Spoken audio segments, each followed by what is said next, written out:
model. That's when basically we took real estate, which people used to buy, put money down, wait the 3-5-year cycles for real estate to appreciate, and then get appreciation at the end and move out. And we basically then turned that model, and we started to get very creative with financing, allowed people to get in without any money down, and basically we were doing negative loans and very creative things. And all of a sudden we found that real estate, because interest rates had gone down, money was very cheap, it was easy to get in, real estate started to appreciate at 20, 30, 40%, and we should have known with the red flag that that certainly could not have been sustained.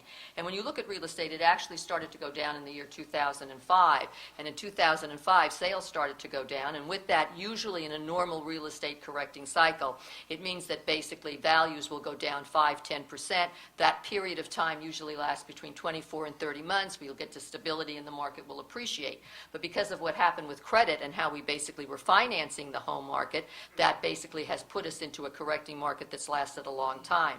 So we've come through this downturn now, and we are down about 26% across the board. And I think where we are when people talk about the bottom, it varies depending where you're looking. I think there's sort of a model to look at. I think from the peak of 2006, anything that's probably gone down 5 to 10 to 20% is probably going to go back to 2002, 2003 pricing. And I think any area that's gone down between 20 and 50% is probably going to go back to 1997, 1998 pricing.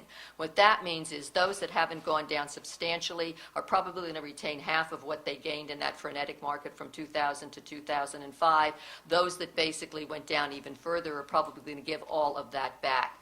Now, real estate, the way we look at it now is it's coming way back to the model where people are going to be required to put something down, have decent FICO scores, so proof of basically working, etc. And what we see out there is obviously different pockets of the market. So some are close to the bottom. Some are beginning to stabilize. Case Schiller came out today and actually said that we were only down basically from the fourth quarter of 2008, 2.5%, which is a good thing. And basically 18 out of the 20 areas that they're looking at across the nation have either stabilized or increased in price. So prices are beginning to moderate in many areas, come back up, and even stabilize. The one thing that's out there that you'll see when you look at the San Francisco Bay Area statistics for December and January, prices are beginning to creep up, and we're getting very close to either break even, very little negativity among the areas, or actually they're increasing from where they were a year ago. They're increasing even from a month ago. What has changed is that in December and January, sales were down. Now, we have to be able to explain that. Part of that was the fact that people front-loaded, if you remember, the first-time buyers that was out there, because everybody thought it would end in November, but it's been extended. That's one thing. But basically, where we're selling, and if you look at what is selling, foreclosures now make up about 36-37% of the market in the San Francisco Bay Area, probably about 40% across the nation. That means it's the lower end that's selling, and when you walk into the lower end, there is absolutely no inventory. The banks are holding back some of that. Of course, there's more coming, but they're not going to flood the market with it because they want to make sure they're keeping that market alive, active, and with multiple offers. So I would say this about the real estate market. There is no one real estate market. There is no national market. There's no state market. There's no county. There's no city market. You have to specifically understand what are you looking at. Single family, multifamily, are you looking at townhouses, condominium, what price point, what area? When you go into that area, what are the days on the market? Are they increasing, stable, or decreasing? What are the appraisals going to show you? Will the lender like that market? Who is your competition? Because you have buyers that are basically traditional buyers, developers, you have banks that basically are coming in and buying up stuff. They are becoming the sellers in some markets. And so more than anything, you need to be really educated as to what you're doing, because when we talk real estate now and the bottom and what's the market like, the market is more segmented, tiered probably, and basically fragmented than we've ever had before. I think that gives you tremendous opportunities. Yeah, did you guys all get that? Yeah. Without a breath. I hope you listen fast. That's all I can say. Larry. Once again, tough act to follow. I'm moving you. Does anyone want to switch places with me? I'm moving you in this rotation. I'm going to say this. A lot of my clients don't care if we're at the bottom. Okay, they didn't care 2 years ago if it was the bottom. They don't care now if it's the bottom. What they care about is finding value in the market. 2 years ago, they could not find value in California. 3 years ago, they couldn't find. 4 years ago, they couldn't find value in California. So the majority, not the majority, but about 50% of our client base were investing their dollars, their 1031 exchange dollars, outside of California. I will tell you now that we are back to about 85% of our business staying, our replacement property business staying inside of California. And the reason is simple. There's value in the market, and there's cash flow positive opportunities in California that didn't exist 5, 6, 7 years ago. So are we at the bottom? I can't tell you that. I don't think anyone can accurately pinpoint the bottom, but if you see value and you can act on it, then you're going to be in a good position if you're a real estate investor. With that said, I think there are certain markets that are more valuable, or there's more opportunity.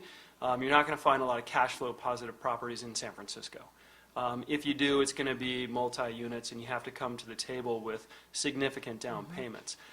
What I'm seeing is a shift from within my investor base from going selling in places like San Francisco and buying in places like Oakland, in places like Antioch. I talked to an investor today that owns 500 single-family residential properties. Okay, he's found value over the last 5 years investing in single-family homes. So, are we at the bottom? I don't know. Is there value in the market? Absolutely. Great. I agree with a lot of the comments that have been made. I think that we're moving out of this, but we still have a lot of people out of work, and that clearly plays a role. But from a lending perspective, Wells Fargo's clearly one of the banks that took a little bit more conservative lending approach in the past, and we fared very well through what's gone on with the economy, and so I look at us as erring possibly on the side of being a little bit more conservative and looking at the market. And there have been some very positive changes in terms of the lending that we're doing today and what the mortgage insurance companies that have just taken a beating have been doing as of recently.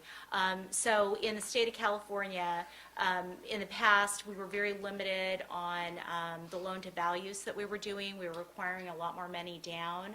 As of mid-February, we are now allowing 95% loan to values, so that means 5% down on conventional financing. That just happened. That's a huge step in the right direction. So it's not just a Wells Fargo-ism, but it's a mortgage insurance company change that signifies that in the mortgage insurance company's minds and in Wells Fargo's mind, things are stabilizing here and are close to bottom. And I think that's really what we all want to know is are we lending, and at what level are we lending? And we have seen improvement. We've seen markets in California now designated as stable, meaning that values are increasing. So I think that's all a positive sign, and a sign for us in California that we are actually coming out of this and may have hit bottom. Okay. Yeah, just to add to that, I think all of our panelists have really touched on a lot of the key points here. There's no real pocket or a specific area that I would say is at the bottom. You can't really tell that across the country. I think opportunity, absolutely. Value, absolutely. What wasn't mentioned was lifestyle. I think there's a lot of opportunity for lifestyle out there, especially in this neighborhood and neighborhoods similar to this. I've seen them grow over the years that I've been in the business doing new construction and really come into their own, and an opportunity to grow the community, to grow the residents that you're living in, and watch it just grow up. I've done some projects here in the past over the last 10 years, and I've seen this whole neighborhood slowly changing and becoming much more dynamic. And just sitting up here in these units and looking out at the views is really something to behold.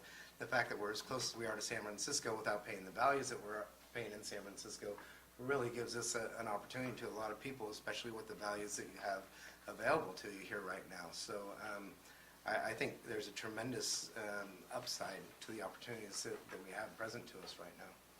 Now, Susan, you do so much market research. Can you address the issue of urban versus suburban in terms of recovery? Do you see a big difference between the urban and the suburban areas in the East Bay, for example? Well, I think right now the value is much better in the urban areas. And that's due to the fact that the construction cost to build a building like this is so much more than the stick frame construction that's done out in the suburban areas. So I think that the value that you get in buying in buildings like this is probably 5 times better. We're also seeing that there's a huge shift among